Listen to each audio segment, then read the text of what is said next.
আসসালামু আলাইকুম ওয়া রাহমাতুল্লাহি ওয়া বারাকাতুহু।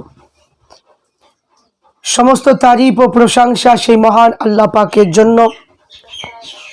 আল্লাহ প্রতি শুকরিয়া আদায় করি আলহামদুলিল্লাহ। তারপরে পরে বিশ্ব নবীর প্রতি লক্ষ কোটি দুরুদ এবং সালাম শান্তি দ্বারা বর্ষিত হোক, অর্পিত হোক, আল্লাহুম্মা আমিন। এটা মহরম মাস চলছে, আরবি মাসের প্রথম মাস। এই মাসটার নাম হচ্ছে মহরম মাস। এই মহরম মাসে আহলে সুন্নাতুল জামাতের মানুষ যারা, তারা এই মহরম মাসে আশুরার দিনে দুটো রোজা রাখে এবং রোজা আমরা করি বা রাখি। কিন্তু এক শ্রেণী মানুষ আমরা দেখি, ইমাম হুসাইন রাদিয়াল্লাহু তাআলা আনহুকে যখন কারবালা প্রান্তরে শহীদ করা হয়েছিল, তো ইমাম হুসাইন রাদিয়াল্লাহু তাআলা আনহু তিনি শহীদ হয়ে যাচ্ছেন, তিনি নামাজ পড়েছেন, নামাজকে তিনি ছাড়েননি। ইমাম হুসাইন রাদিয়াল্লাহু তাআলা আনহু তিনি হকটাকে প্রতিষ্ঠিত করার জন্য, তিনি হকটাকে জারি রাখার জন্য ইমাম হুসাইন রাদিয়াল্লাহু তাআলা আনহু তিনি শহীদ হয়েছিলেন।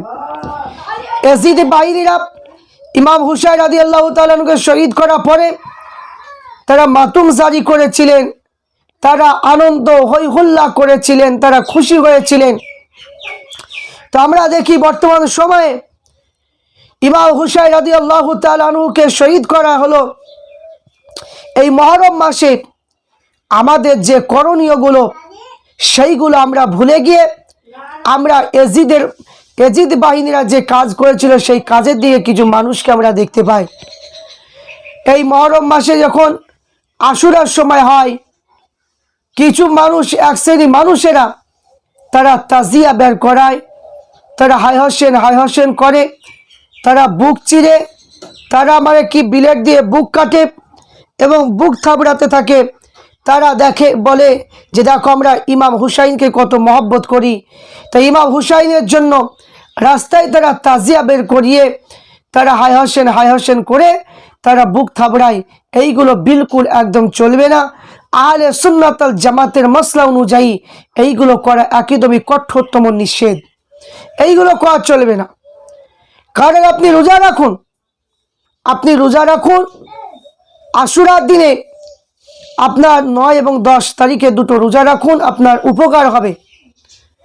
আপনি কোরআন শরীফ খতম করুন, তাসবিহ তাহলিল করুন, মিলাদ মাহফিল করুন এবং দোয়ার মাহফিল করুন, এবং আপনি গরিব মিসকিনকে নেকি পাওয়ার উদ্দেশ্যে আপনি খিচুড়ি রান্না করে খাওয়ান। কিন্তু এখানে ইমাম হুসাইন রাদিয়াল্লাহু তাআলা আনহুকে শহীদ করা হয়েছে, এটা আনন্দের বিষয় নয়।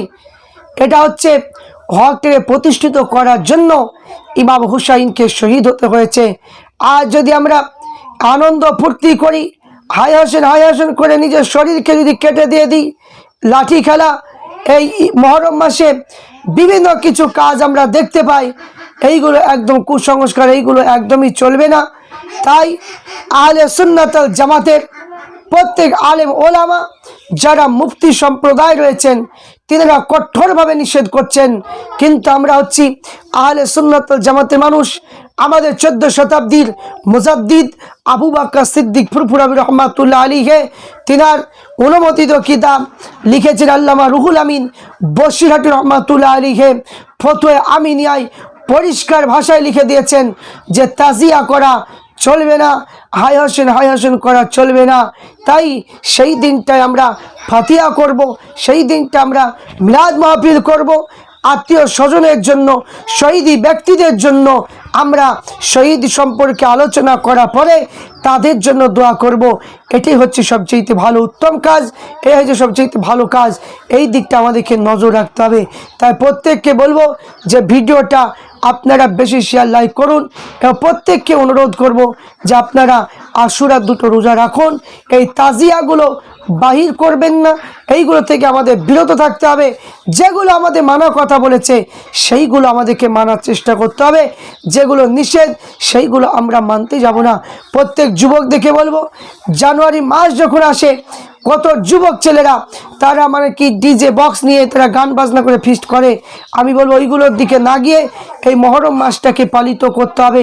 আরবি মাসের প্রথম মাস, কিন্তু আমাদের বড় দুঃখের বিষয় মুসলমান হয়ে আমরা সেই আরবি মাসটাকে আমরা বোঝার চেষ্টা করি না।